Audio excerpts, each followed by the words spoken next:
The Mona Lisa by Leonardo da Vinci is a powerful work of art. As a society, we openly allow the piece to influence our lives and alter our thinking, but what if the only way to view it was to go to the Louvre in Paris in order to see this masterpiece?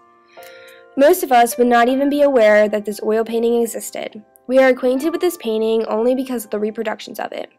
John Berger, author of Ways of Seeing, states that memorable works of art are destroyed when they are reproduced.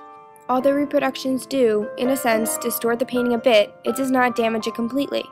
Essentially, a work of art does not start to take form until it is replicated. Berger claimed the opposite by writing that reproductions shatter the form of a work and also a painting's meaning multiplies and fragments into many other meanings. Reproductions cause a piece to be known globally and therefore become famous. The fact that a painting is able to be split into diversified meanings may not be an awful thing. If it is able to do this, the painting can satisfy many obligations. Works have an effect because they reach several people, and so the painting actually gains meaning through the different perspectives of others. If one had to travel to view a certain piece of artwork, many would go unnoticed. Reproductions are readily available through various media, including books, television, internet, etc. With these media, pieces are easy to access and reach multiple outlets. Different media speed up the process of societal changes and transforms traditional thinking. It is understandable how Berger could conclude that the original paintings are destroyed. If one does not know the specific dimensions, that can alter the meaning of a painting. Small mistakes can be found in some replicas as well, which, of course, can be quite important. But this only happens to a minor percentage of the large amount of paintings out there.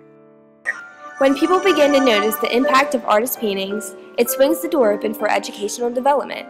Art students would be without inspiration, and consequently different art techniques and media would not evolve into what they are today. Other artists try to imitate a work and make it their own. For instance, Vincent van Gogh's painting titled The Starry Night was designed into a culinary masterpiece that breaks the usual two-dimensional art form. Other artists try to imitate a work and make it their own.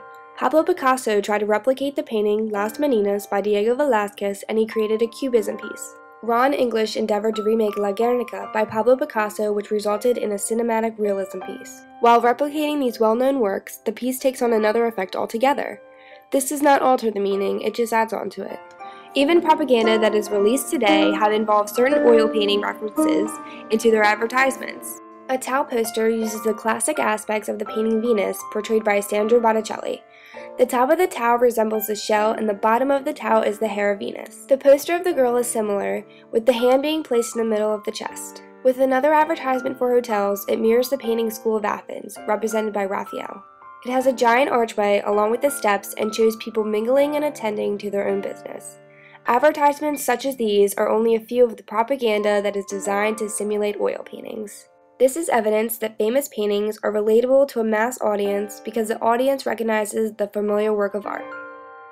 Replications permit certain industries of society, whether it is in art, business, or advertising, to design new products that relate to the oil painting. The camera has made it possible to transport these paintings through film and digital file, and we should be grateful that this revolution has taken place. Berger's assertion that reproductions of a work demolish a painting's real meaning only has minimal credibility. Replicas of famous paintings are able to fulfill many other things rather than just an appreciation for art. Reproductions are essential to the art world as well as for use in the media.